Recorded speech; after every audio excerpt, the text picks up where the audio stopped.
to the next lesson. Don't brag about being nasty. That's lesson number. Have fun with this. And don't brag about being nasty.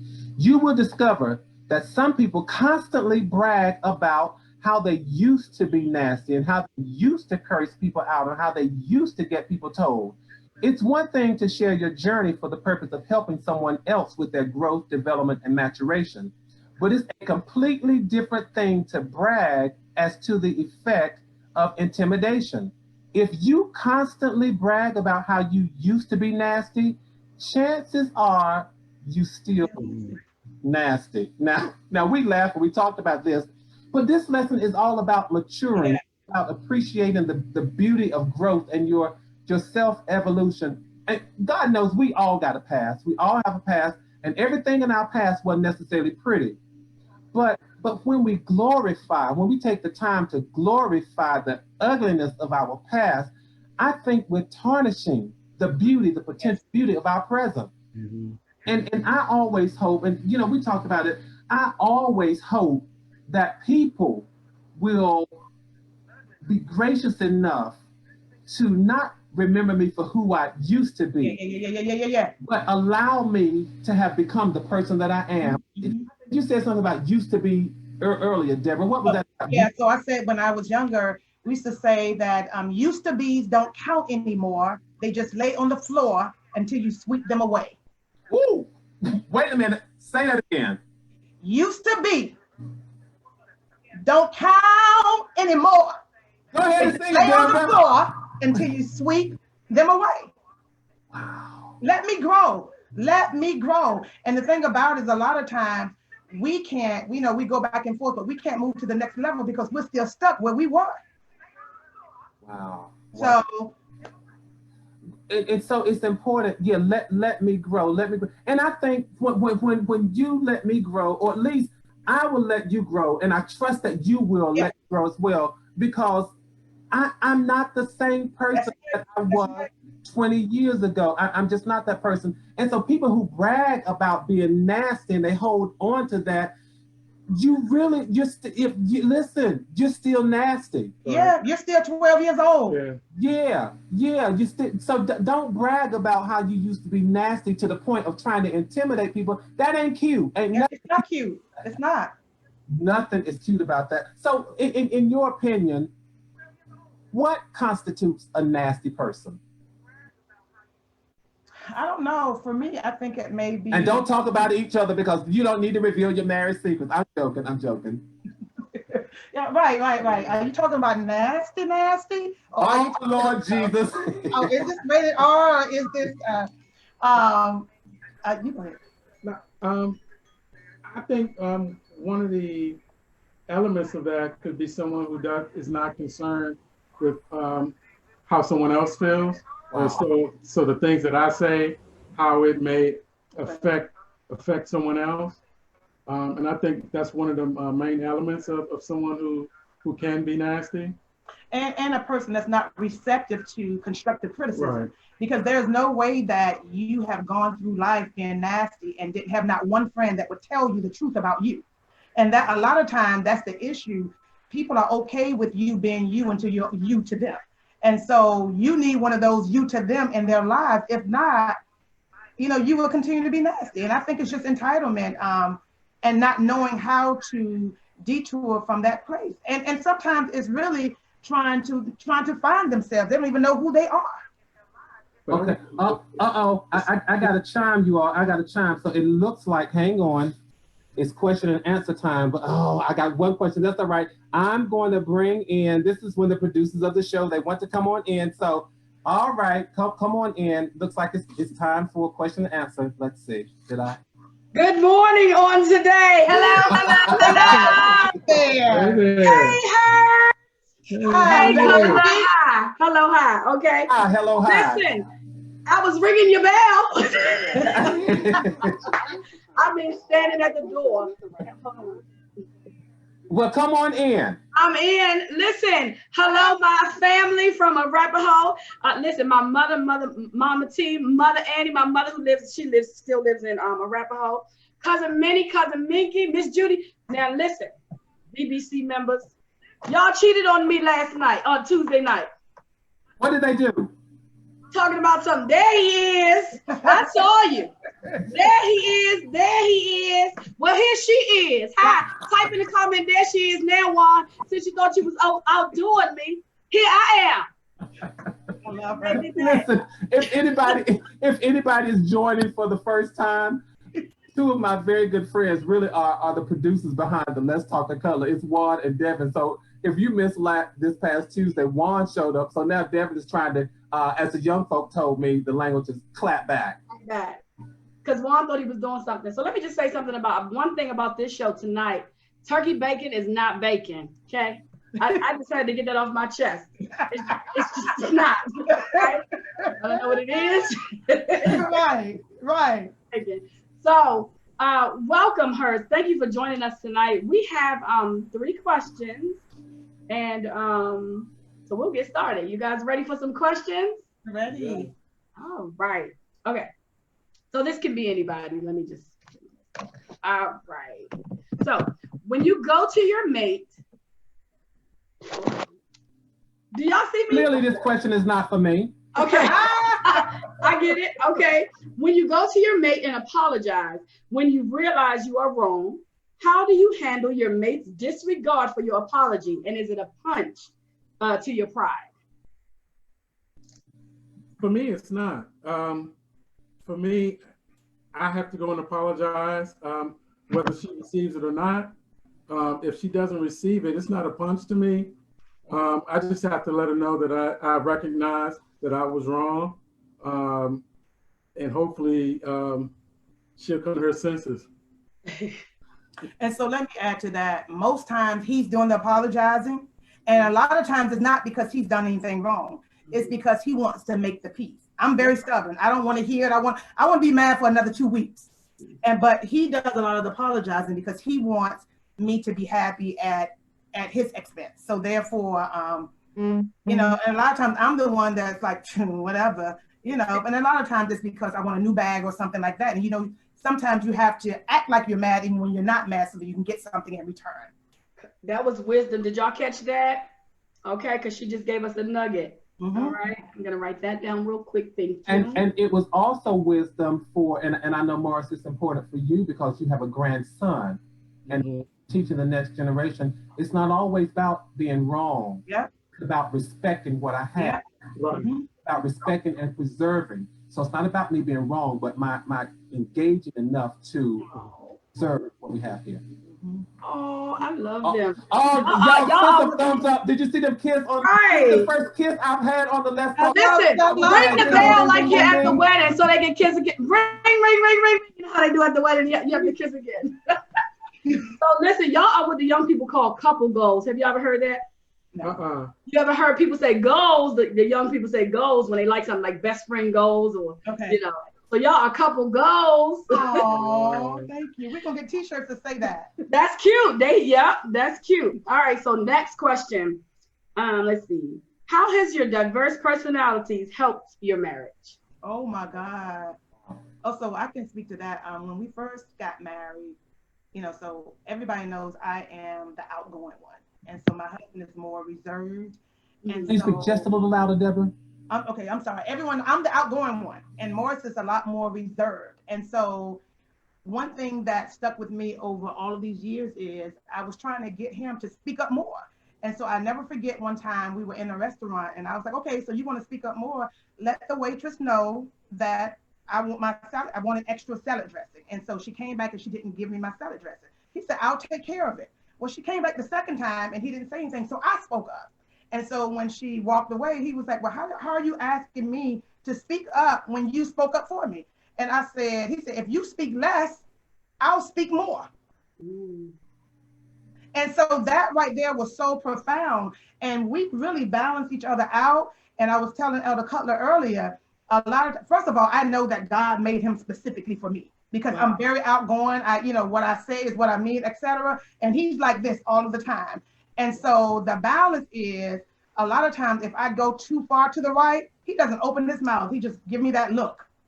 Like my mother used to do. He'll give me the look and I know. So it's all about trying to learn each other and respecting each other's space. and being open. And who each other are. I think for me, I was always okay with allowing her to be her. You know, it doesn't intimidate me. It doesn't bother me. So, and I know I've joked at times that, you know I'm the plus one. You know, everybody wants to see Debra Heard, but I'm okay in that space. So I think it, like she said, it balances, or we balance each other out. That's amazing. That's good, y'all. Y'all are goals. Listen. Wow. Listen, right. I gotta have y'all back up here, really. Okay. Now, next time it may be a small cost. This time we're going Come on and charge the people. Listen, send your cash app. Drop the cash app. Right. Let me practice real quick. Baby, I'm sorry for causing an argument. I'm practicing. You're not there. There's nobody there. You are funny. Listen, let me practice. All right, question number 3. So this is for Debra. How are you so confident in your style, from your fabulous hair to your bold, amazing look? So understand this. I'm gonna be very transparent for a second. So I was married prior to my husband, and so my ex-husband stripped me of all of that. So I had very low self-esteem for years. Wow. And so when I finally left him and divorced him, when I say it was almost like something started from the bottom of my feet and worked its way all the way up. And I made a vow to myself that I would never allow anybody, whether it's male or female, make me feel any kind of way. So a lot of times when people see me, they don't understand all of this is not for y'all. That's for me. Now, if I get additional comments and compliments and things of that nature, that's an added bonus. But I walk out the door knowing who I am and whose I am. So I can go bald. And I almost wore a wig tonight. I wasn't quite sure what I wanted to look like, but you can rest assured that whatever I look like, I'm very confident in that. So and you look amazing. Being who you are and recognizing that. And a lot of times we as women wait and lean and depend on other women to validate who we are. Absolutely not. I know who I am. Yeah. So I'm sorry. So can I say one thing, Elder? Yeah. Yeah. I'm gonna recommend that maybe you have her back by herself, because that story right there, that's the story that needs to be told. I don't think people recognize, number one, how the name Detour came about, but there's a story behind it, and I think she needs to tell that more. Wow. And by the way, what I want, why don't you tell, what is your Facebook site for Detour? Please go ahead and say that. Yes, it's just Detour Image. My Instagram is d.tour image. I'm sorry. Tanisha, type that in there. I can't think right now. I'm all emotional. It's okay. Yeah, so Tanisha, somebody who's watching, just make sure d.tour. Thank you for that. And put that in. And I want everyone to know that this right here, he says a whole lot, and I play and I joke around a lot, but when I say I don't know where I would be without this one, what you see here is literally my rock. And if I go to the right, he's very, very soft-spoken, but I don't know where I would be right now, even in this confidence, if I didn't have his support. And I think that is such the beauty in the two of you, which is why I wanted the two of you there. And Morris, you're my friend. We know this. You and I, what we're doing now is what we always do. Right. And I think when people saw the billboard, and they said, I wonder if Morris is going to have anything to say. Well, I'm thrilled, because what people who are joining the conversation see, they see what happens when Cutler heard and heard. Yes. And for me, you have always had something to say. I appreciate that. And Debra, the same is true with you. How you show your heart and how you show your story. And Morris, my friend, you're absolutely right. People, especially women, that story. That's of how I'm pulling myself up. That story of what Maslow called in his hierarchy of needs, self-actualization. How I'm at the song. I started at the bottom, but I'm here. Yes. We all had a bottom where we were. Right. We all had a bottom, but friend, what you would be excellent and amazing at is showing young women how to come from the bottom. That's the place where you deserve to live. Absolutely. You deserve the top. And until you have somebody to speak that into your life, then you're going to stay there longer than you need to. By the grace of God, you're going to get up, but let a Debra help you get up. Bless your heart. Okay. Otherwise, I've stayed there. Devin, producer, go to the next question, please. So that's all the questions we have right now. So we're done. I do have one thing to say before, and I know you're going to end it, Cutler.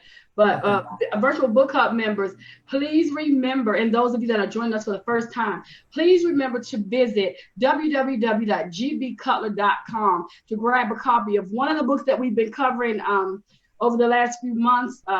When I Am Overwhelmed, How to Handle Life at Its Most Intense Moments, or We Don't Always Get It Right the First Time, Lessons for the Next Generation, or anything else that might spark your attention. Go to GB Cutler, www.gbcutler.com right now and grab you a copy of something. I tell you, you will not be disappointed and your life will be blessed. I'll turn it over to our host for tonight. Thank you, Herds. You all were amazing. I look up to you. I respect you. I love you both. And turn it over to our host. Absolutely. Thank you so much.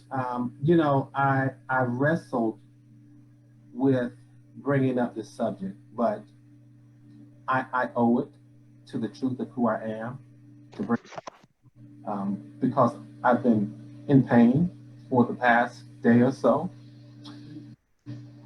And I struggled with whether or not I should talk about this. So just for a few moments, if you don't mind, indulge me. Because we have a pandemic. We have two pandemics going on. While we're dealing with the coronavirus as a pandemic, it would be an untruth to suggest that we're still not dealing with racism as a pandemic. And one just showed up months ago. The other showed up centuries ago. Working to eradicate the one, and some of us will allow the other to exist. But I challenge you, my friends, followers of Let's Talk the Cutler Virtual Book Club members, Black and white, challenge you to let your voice be heard. Because what I saw the other day was not Floyd on that street, but I saw Gregory Cutler on that street with a knee put in the back of his neck. It's time for voices to speak out and say, this is an injustice.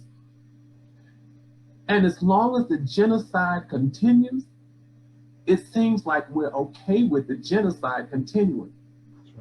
But when the colors of the perpetrator, when your voices are heard and you cry out, you make a difference.